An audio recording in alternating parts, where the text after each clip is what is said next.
বিহারে shoot out, হাসপাতালে ঢুকে খুন, পশ্চিমবঙ্গের জেলে বসে এর ছক, এমনই সন্দেহ তদন্তকারীদের। তাই পুরুলিয়ার জেলে বন্দি গ্যাংস্টার শেরু সিংকে জেরা করেছে বিহার এসটিএফ। কারণ পাটনার হাসপাতালে নিহত গ্যাংস্টার চন্দন মিশ্র একসময় ছিল শেরুর দলে, পরে তাদের সম্পর্ক পৌঁছয় আদায় কাঁচকলায়। পুলিশ মনে করছে চন্দনকে নিকেশ করতেই তৌসিফকে কাজে লাগায় জেলবন্দি শেরু। তৌসিফ ওরফে বাদশাকে আনন্দপুর থেকে গ্রেফতার করেছে পুলিশ।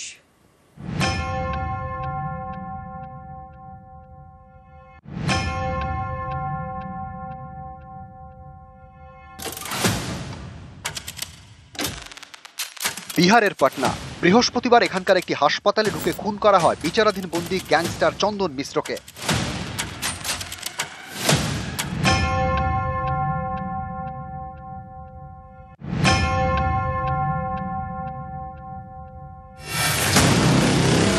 তদন্তকারীরা মনে করছেন গ্যাংস্টার চন্দন মিশ্র খুনের ছক তৈরি করা হয়েছিল পশ্চিমবঙ্গের জেলে বসে। এই কাজ করেছে আরেক গ্যাংস্টার শেরু সিং, যে 2023 সালের একটি ডাকাতির মামলা এখন পুরুলিয়ার জেলে বন্দী। তাকে জেরা করেছে বিহার এসটিএফ। তদন্তকারীরা জানতে পেরেছেন চন্দন মিশ্র এবং শেরু সিং আগে একই দলে ছিল। কয়েক বছর আগে চন্দনকে গ্রেপ্তার করে বিহার পুলিশ। এরপর থেকে দুজনের মধ্যে দূরত্ব তৈরি হয়, কারণ একের পর এক শেরু ঘনিষ্ঠকে গ্রেপ্তার করতে থাকে পুলিশ। শেরুর সন্দেহ তার ঘনিষ্ঠদের গ্রেপ্তারের পিছনে ছিল চন্দন, সেই পুলিশকে তথ্য দিয়েছে। তদন্তকারীদের সন্দেহ এই কারণেই পুরুলিয়ার জেলে বন্দী শেরুর কথায় পাটনায় চন্দনকে খুন করেছে তৌসিফ।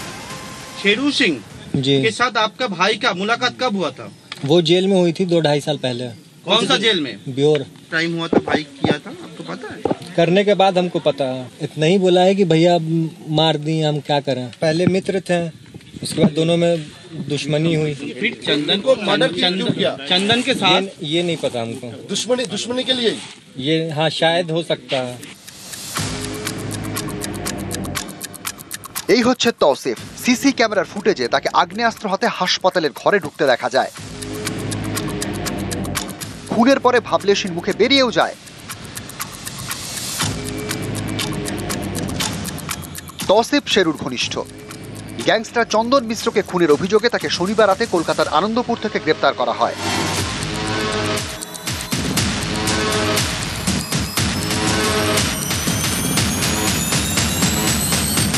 বৃহস্পতিবার পাটনার হাসপাতালে গ্যাংস্টার খুন।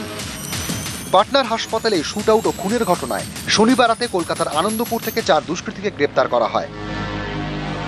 এই ধরনের ঘটনা তো যেখানে হোটেল ফোটেল আছে তারা তো নিশ্চয়ই পরিচয়পত্র নিয়ে তাদের ভর্তি করা উচিত। তারা কিভাবে করেছে, তাদের পরিচয়পত্র গোপন করে করেছেন না করেছে তাই হোটেল বলারাই বলতে পারবে, ওদের রেজিস্ট্রারই বলতে পারবে। তারা যদি এগুলোকে কারচুপি করে থাকে তো তাদের তো প্রথমে সাজা হওয়া উচিত। জানা গিয়েছে হাসপাতালে সিসি ক্যামেরা ফুটেজ দেখে 4 দুষ্কৃতীকে শনাক্ত করে বিহার পুলিশ। এরপর মোবাইল টাওয়ার লোকেশন ট্র্যাক করে। সেই সূত্র ধরে তদন্তকারীরা জানতে পারেন 4 দুষ্কৃতী একটি গাড়িতে চেপে পশ্চিমবঙ্গে ঢুকেছে। এরপর বিহার এসটিএফ যোগাযোগ করে পশ্চিমবঙ্গ এসটিএফ এর সঙ্গে, কথা বলে কলকাতা এসটিএফ এর সঙ্গেও। জানা যায় শুক্রবার সন্ধ্যায় দুষ্কৃতীরা ইএম বাইপাসের ধারে আনন্দপুর একটি গেস্ট হাউসে উঠেছে। বিহার থেকেই 4 জন এসে তারা ছিলেন। হ্যাঁ, কবে এসেছিলেন?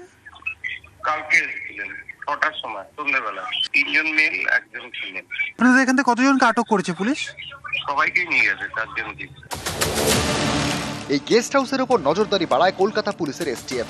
ফোন ট্র্যাক করে তারা জানতে পারে দুষ্কৃতীরা নিউ টাউনে কোনো এক ব্যক্তিকে ফোন করেছে। সেই মতো শনিবার ভোরে নিউ টাউনের সুখবৃষ্টি আবাসনে অভিযান চালায় পুলিশ। সেখানে আটক করা হয় 5 জনকে। তাদের জেরা করে আনন্দপুরে দুষ্কৃতীদের সম্পর্কে নিশ্চিত হয় পুলিশ। এরপর শনিবার সন্ধ্যায় বাংলা এবং বিহার পুলিশের যৌথ অভিযান। ঘিরে ফেলা হয় আনন্দপুরের গেস্ট হাউস। গ্রেপ্তার করা হয় মূল অভিযুক্ত তৌসিফ খান সহ 4 জনকে, যার মধ্যে অন্যতম তৌসিফের ভাই নিশু। पहले शाहपुर जी गए हम लोग, शाहपुर जी जाके फिर वहाँ पे वो तौसीफ का फ्रेंड नहीं मिला, तो हम लोग आपको यहाँ आ गए पार्क स्ट्रीट में। दिल्ली जाने का प्लान कब था? रात को आप लोग पकड़े गए। हाँ, काली जाने का प्लान था रात को? जी कल रात को ही? हाँ तो उससे पहले क्या पुलिस पहुंच के आप लोगों को पकड़ लिया? जी, हम जाने वाले थे। हम, मेरी गर्लफ्रेंड, केयर टेकर और मेरा नर्सिंग स्टाफ।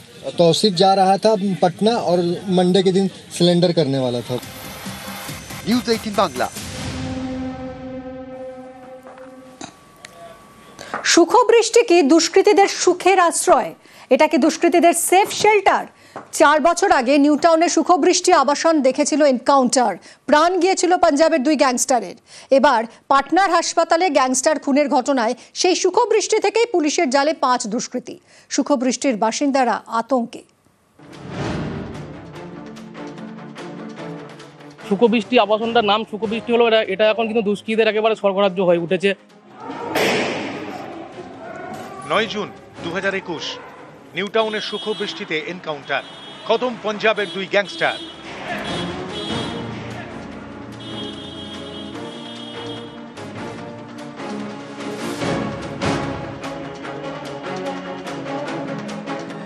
এরপর শনিবার ভোর পাটনার হাসপাতালে গ্যাংস্টার চন্দন মিশ্রকে খুনের ঘটনায় এই সুখবৃষ্টি আবাসন থেকেই পুলিশের জালে 5।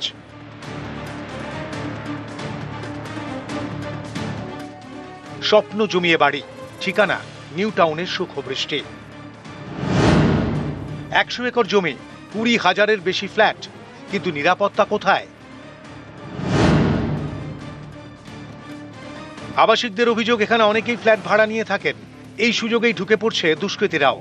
সুখবৃষ্টি আবাসনটার নাম সুখবৃষ্টি হলো, এটা এখন কিন্তু দুষ্কৃতীদের একেবারে স্বর্গরাজ্য হয়ে উঠেছে এই আবাসনটা। এখানে একের পর এক ঘটনা ঘটে চলেছে। আপনারা হয়তো অবগত আছেন যে 2021 সালে এই এলাকায় এই আবাসনের মধ্যে ভুল্লার নামে সম্ভবত নাম ছিল, তাকে এখানে এনকাউন্টার করা হয়। সেও ছিল 2-3 দিন আগে ঘটনা। এখানে পাটনা থেকে এসেছিল, তারা মার্ডার করে এখানে তাদেরকে গ্রেপ্তার করা হয়। কিন্তু একের পর এক এই ধরনের ঘটনা ঘটে যাচ্ছে, যার এই আবাসনের সমস্ত আবাসিকরা যথেষ্ট আতঙ্কিত।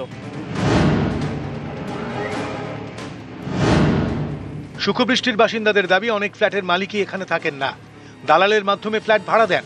তার জেরেই ঘটে বিপত্তি। একজনের নথি দেখিয়ে ভেরিফিকেশন করা হয়, তার জায়গায় সুখবৃষ্টির ফ্ল্যাটে থাকেন আরেকজন। অনেক ফ্ল্যাটের মালিক জানেনই না ভাড়াটের সঠিক পরিচয়। বাসিন্দাদের এও অভিযোগ, সুখবৃষ্টি আবাসনে যে কেউ গাড়ি নিয়ে ঢুকতে পারেন, গাড়ি নিয়ে ঢোকার সময় চেকিং হয় না। নামটা হচ্ছে আমাদের কমপ্লেক্সের সুখবৃষ্টি, কিন্তু সুখের বৃষ্টির সাথে কোনো সম্পর্ক হচ্ছে না। এটা হচ্ছে টেরোরিস্ট বলুন, ক্রিমিনালদের এটা থাকার উত্তম জায়গা হয়ে উঠেছে। এক একজনকে ভাড়া নিচ্ছে এক নামে, আবার থাকছে একজন।